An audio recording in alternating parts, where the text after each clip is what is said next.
Chapitre 2. La préparation au mariage. Le Talmud enseigne, dans Ketuvot 8b, Rabbi Hanan bar Rav dit « Tout le monde sait pourquoi la jeune mariée entre sous le dais nuptial.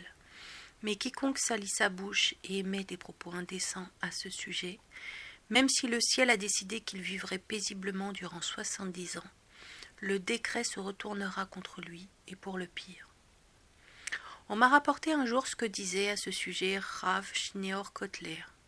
Il expliquait que cette maxime s'applique aux générations où tout le monde sait pourquoi la jeune mariée, etc. Cependant, aujourd'hui, la confusion est si grande et l'ignorance si abyssale qu'il faut au contraire développer et éclaircir certains points. D'aucuns pensent que la jeune mariée entre sous le dais nuptial pour construire un foyer où les conjoints s'exerceront à parfaire leur caractère et à devenir meilleurs. C'est une erreur. En effet, dans ce cas, pourquoi le Talmud nous mettrait-il en garde contre les propos indécents que l'on pourrait émettre à ce sujet ? Il n'y a rien de malséant à pratiquer la charité ou à améliorer son caractère, vous l'aurez compris. Pourtant, aujourd'hui, la situation est telle que nous devons expliquer, clarifier les raisons qui conduisent la jeune mariée sous le dais et ce qu'il en est de la vie conjugale. Ceci est précisé justement par les mots du Talmud que nous venons de citer. Quiconque salit sa bouche et émet des propos indécents. En vérité, si nous ne sommes pas correctement préparés et guidés à ce sujet, nous en viendrons irrémédiablement à prononcer des paroles malséantes et grossières. L'expérience montre que lorsque des problèmes apparaissent dans un couple, la raison tient souvent à une mauvaise préparation au mariage. Je le constate tous les jours. Les nombreux couples qui se présentent à moi et qui ont déjà perdu tout espoir découvrent rapidement que l'origine de leur mésentente provient de leur ignorance et du manque de communication dans ce domaine des plus sensibles et des plus délicats qu'est leur intimité. La plupart du temps, les conjoints n'ont pas été correctement préparés à ces questions, ou les années passant, ils ont tout simplement oublié les leçons qu'ils ont reçues avant le mariage. Si les paroles de Torah doivent être constamment répétées, il en est de même pour les règles relatives à la construction du couple, selon les directives que nous donne notre sainte loi. Rav Yehuda Mitzlita, dirigeant de la yeshiva de Kiryat Malachi, fit un jour une allocution en veille de Rosh Hashanah. À l'approche du jour du jugement, tout le monde s'attendait à ce que le Rav parle de l'importance primordiale de l'étude ou de la crainte divine. Cependant, à la surprise générale, le Rav aborda la question de l'entente conjugale. Voici ses propos.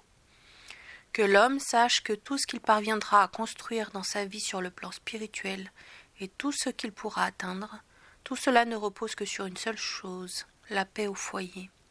Plus encore, de cette entente dépend non seulement son avenir spirituel, mais aussi la réussite matérielle de son ménage. Si la paix fait défaut, alors la présence divine s'éloigne et l'échec est inévitable. Tout ce que l'homme peut bâtir ne pourra perdurer s'il ne s'entend pas avec sa femme. Toutes ses peines seront vaines. En son temps, le Stapler avait déclaré « De nos jours, il est obligatoire et nécessaire d'être bien préparé au mariage, et cela plus qu'autrefois. Parce que depuis la nuit des temps, les générations qui nous ont précédés transmettaient ces vérités de père en fils. Hélas, avec la destruction, la Shoah, la transmission est devenue difficile, au point qu'aujourd'hui, notre génération est orpheline. Ce qui explique pourquoi nous devons faire en sorte que les jeunes mariés soient correctement formés avant de nouer les liens du mariage. Alors le Stapler, Rav Yaakov Israël Kanievski, 1899-1985, qui appelait le Stapler d'après le nom de son village de naissance en Ukraine. Il fut l'un des maîtres de la génération et père du célèbre Rav Chaim Kanievski Shlita. Il est l'auteur entre autres du Keliot Yaakov sur le Talmud. On reprend. Cette nécessité découle de 6 raisons principales. 1. La complexité du sujet. Le mariage et la vie intime en particulier est l'un des sujets les plus délicats et les plus complexes de la Torah, puisqu'il fait intervenir des considérations d'ordre spirituel, psychologique et physique. En vérité, Cette mitzvah implique l'homme dans sa globalité, depuis les éléments les plus élevés de son âme jusqu'aux parties les plus basses et les plus bestiales de son corps. Y sont imbriquées les motivations les plus exaltées de son Yetzer Hatov, et les appels les plus grossiers de son Yetzer Hara, ce qui rend cette question des plus complexes. En outre, ce commandement n'engage pas uniquement une seule personne, mais deux, qui doivent apprendre à vivre ce commandement dans l'harmonie et la communion. De fait, le mariage amène à la plus grande sainteté, mais aussi à des pratiques qui nécessitent l'immersion dans un bain rituel le lendemain. L'union maritale est compliquée, et il n'est pas étonnant que la confusion règne dans ce domaine, et plus particulièrement à une époque où nos sociétés exposent l'amour à tout va, de la manière la plus bestiale, la plus sale et la plus permissive. L'amour physique tel qu'il est présenté par les médias est égoïste et se nourrit principalement de pulsions primitives libertines et licencieuses. Ce n'est certainement pas notre façon de voir les choses. La deuxième raison principale, la paresse. Souvent les gens se persuadent qu'il n'y a rien à faire, que c'est comme ça parce qu'ils n'ont ni le courage ni la volonté de se mesurer à leurs difficultés ou d'abandonner leurs mauvaises habitudes. Or, les choses ne changent pas d'elles-mêmes si on ne fournit pas l'effort requis. Pire encore, lorsqu'on refuse de réagir, la situation s'envenime et on constate finalement que nombreux sont les couples qui ne sont pas prêts à entendre ni même à demander conseil en ce qui concerne la façon dont ils vivent leur intimité. Troisième raison, une génération orpheline. Chaque domaine du judaïsme est réglementé par ses lois, mais aussi par son esprit. Par exemple, la prière est régie par des règles précises, le corps de la prière, mais ce commandement possède également une âme, la manière de prier. L'esprit de la prière se transmet de père en fils ou de mère en fille, par les grands-parents ou par l'atmosphère dans laquelle l'office est célébré à la synagogue ou à la yeshiva, par l'exemple. Ceci provient de ce que nos sages appellent Shimur Talmidei Chachamim, le fait de servir un rave pour apprendre de sa conduite, et pas uniquement ses enseignements.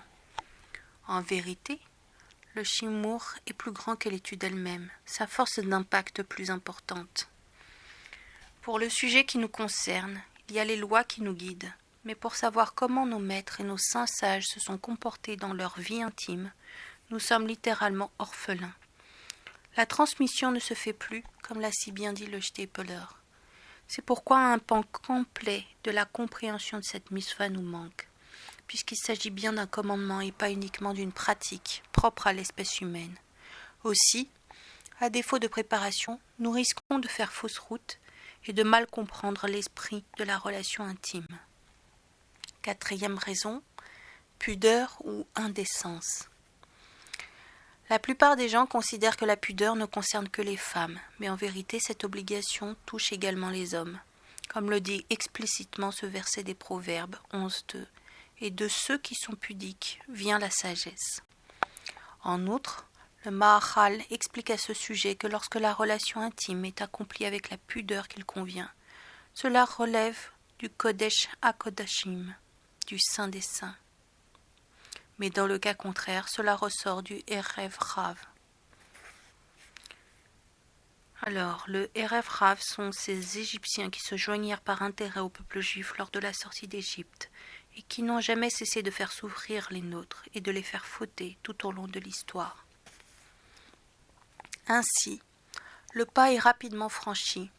On passe du Kodesh à Kodashim, le lieu le plus sacré au monde, au Erev Rav, cette frange la plus vile et la plus basse du peuple. Mais alors, comment savoir se conduire dans ce domaine sans y être préparé? La cinquième raison principale est la confusion des valeurs.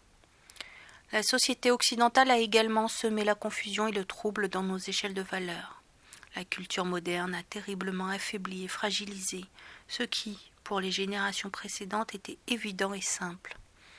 Et cela plus encore dans le domaine qui nous concerne, si important et si fondamental dans la vie du couple et de la vie en général. Il convient donc de remettre les choses en place et de redorer le blason de ces vérités dont notre peuple tire sa fierté. Pour cela, la préparation au mariage est incontournable. Et la 6e raison est la pudibonderie. Sans préparation convenable, on risque de mal comprendre les choses et de penser par exemple que tout ce qui est agréable au corps, Dieu l'a en horreur.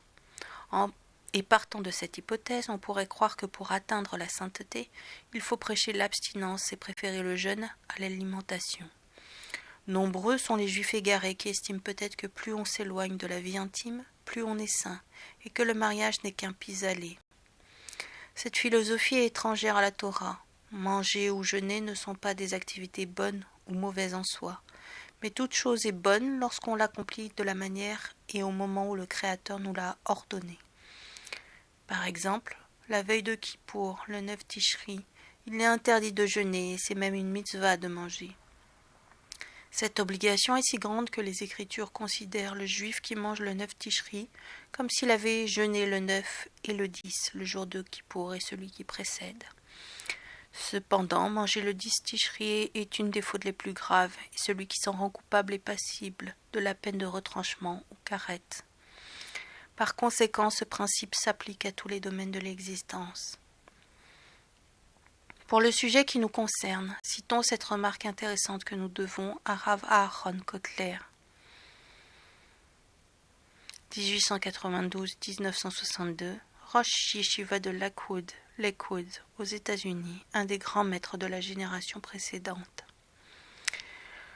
Le Talmud enseigne dans le traité Yoma 47a qu'Imrit eut 7 fils et tous sont devenus Kohen Gadol. Les sages lui ont demandé ce qu'elle avait accompli de particulier pour mériter une telle distinction.